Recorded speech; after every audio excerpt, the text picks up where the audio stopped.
8 of the leading minds in the world of hypertrophy got together and published a paper in the International Journal of Strength and Conditioning. The topic was, what does science say is the best way to build muscle? Here we're talking hypertrophy, and these are their findings. So 2 things before we start. First thing is the link to this paper is in the description if you want to check it out yourself. And the second thing is this is just to do with hypertrophy. This is just to do with muscle building. This isn't to do with strength or power or speed. It's purely to do with the science and muscle building. So what they did is they broke the whole topic of muscle building down, and they identified what they would say would be 7 key variables. Those 7 key variables are as follows. We have load, we have volume, we have frequency, we have rest intervals, we have exercise selection, we have the set endpoints. That's the point at which you decide to stop any kind of set. And then the last one was advanced training principles or advanced training methods. So let's start with number 1, which is load. Now the load, we'll make it clear, we're talking about load is the weight that you choose to make it difficult to hit a certain number of repetitions. Now the findings for this one are basically, what they're saying is that it doesn't really matter what kind of load you're providing, as long as you provide variations in those loads. And the other finding, as they said, is that it doesn't matter so much whether the load varies between one exercise, as in the same exercise. Like, for example, set 1 could be, enough to make 12 reps. The second set could be enough to make 10 reps. And the third set could be enough to make 8.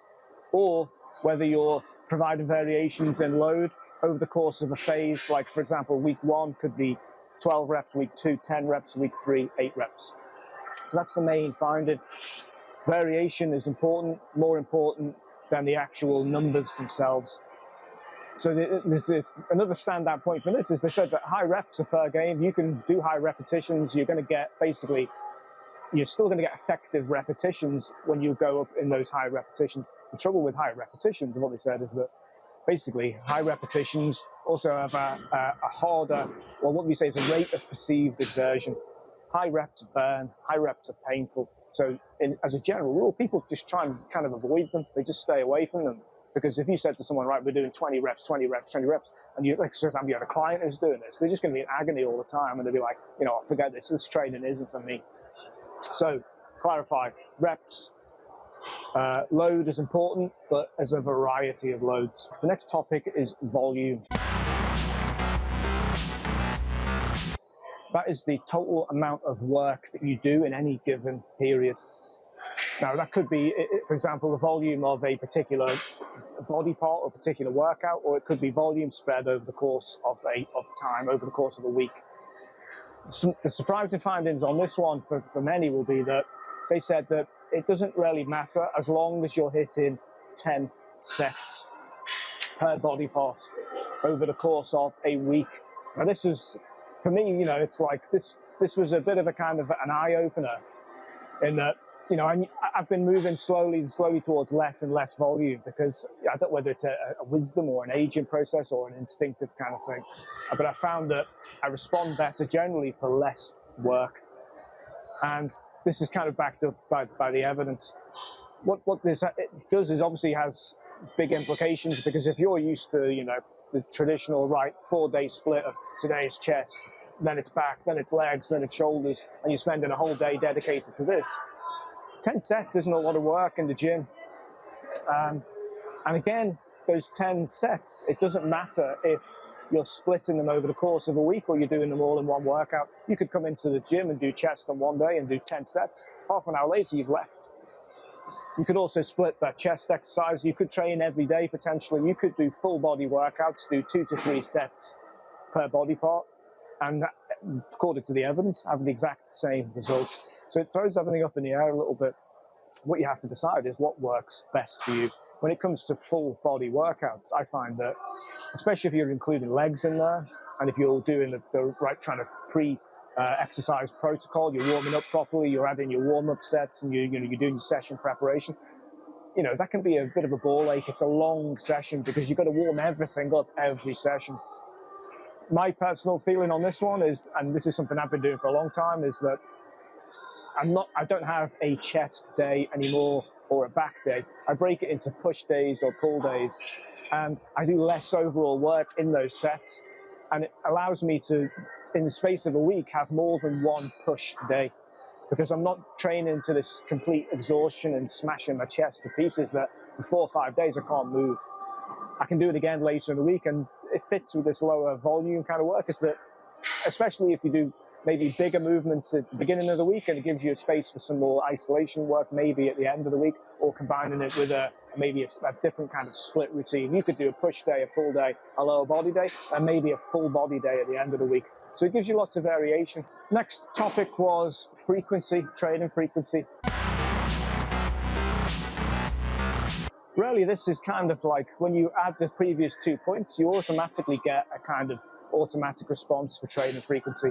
It depends on what you do in your other routines and how you're going to split the loads and the volume, because your training frequency doesn't matter, again, as long as you get those 10 sets per body part.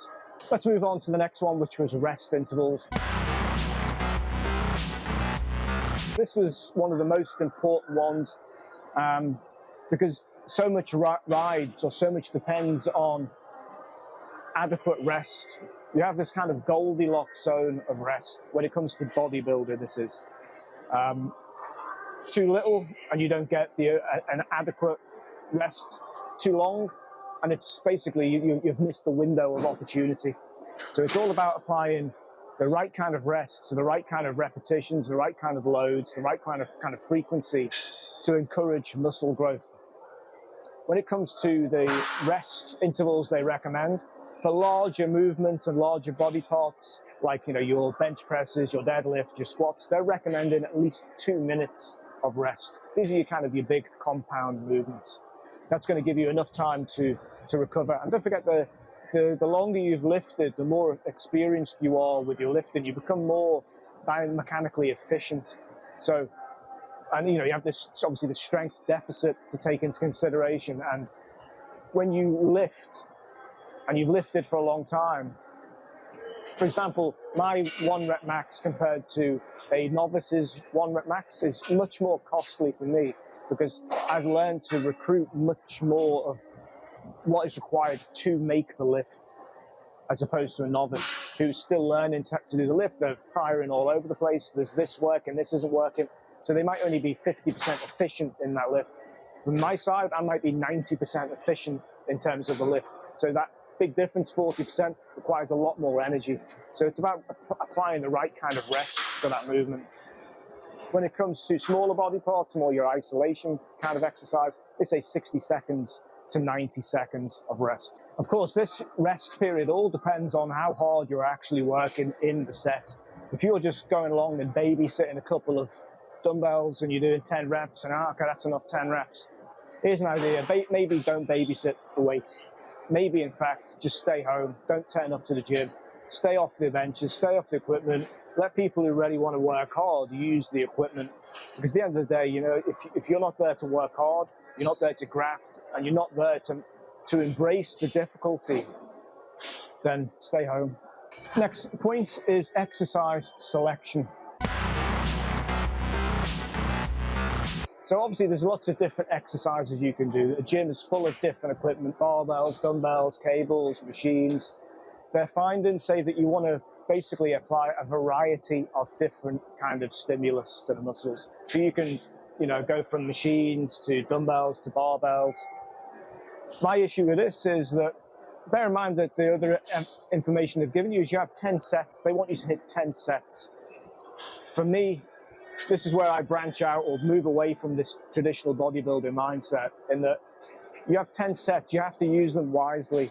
Now, if you're just interested in bodybuilding and creating mass, then they're saying it doesn't really matter what you use as long as you're providing a variety of different exercises. My philosophy, though, is that if I have only 10 sets, I've got to use them wisely. And I want to give exercises that provide the most bang for my buck. That's obviously going to be through dumbbells and barbells and staying away from the machine, because you're going to get the side benefits of doing barbells and dumbbells, of you're using your core strength, you're using other muscles to help stabilize the joints. So there's going to be a bigger payoff overall that might keep you a little bit healthier for longer. Next point is, they call it the set end point. This is the point that you decide you're going to stop the set. And it brings into play the age-old debate in bodybuilding or any kind of training really, is failure or not. Do you hit failure? Do you go for it? Do you get someone in helping you with the forced reps and all this kind of stuff? Their findings on failure and set endpoints depends on your level. They're saying that if you're a novice, then really you don't need to hit failure at all. Your body is so primed to adapt to new stimulus that you're just going to grow. Your muscles are going to get stronger. You're going to get, your motor units are going to basically fire up, line up, and you're going to get these movements done. Everything will come together. When it comes to intermediate and advanced lifters, because obviously you've been training for a lot longer, you might need to find ways to add more stimulus to the muscles. So then maybe you could start adding some failure or some additional forced reps, or having a partner help spot you on a couple of lifts. When it comes to like more of a veteran kind of lifter who's past their kind of prime, then you have to be a little bit more sparing with kind of failure and exercises that go beyond your normal repetition range, and you need assistance for, because at the end of the day you're older, your muscles take longer to recover, you need longer to recover probably between sets, and let's face it, your joints have been battered, your connective tissue is probably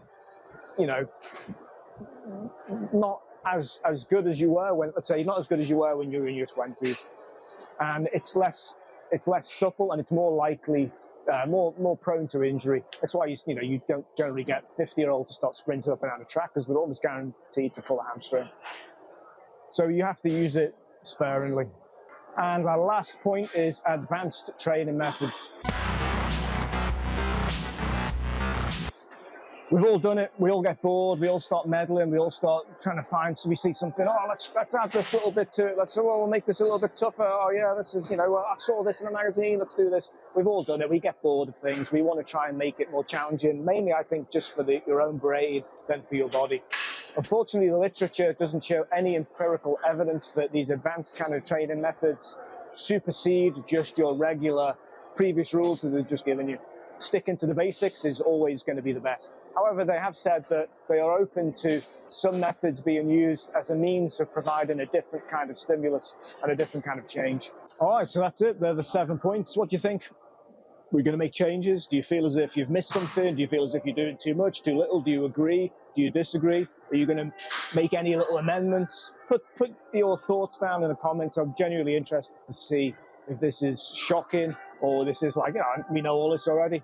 What I will say though is that, again, this is just hypertrophy. There is so many more things that you can do in the gym: skill, balance, speed, power, strength, that aren't addressed by this paper. So it's not the be all and end all. This is purely about hypertrophy. So this is more your bodybuilder mindset as opposed to someone who's got a more holistic approach to training, who wants to work on your mobility. You can still do all these things and do bodybuilding, of course, but bodybuilding is the priority of this research. I'd be interested to see the data if they did something similar for strength and power development. And then you have to, as a coach, you have to think, right, how do I bring all these different things together? That's where the skill comes in.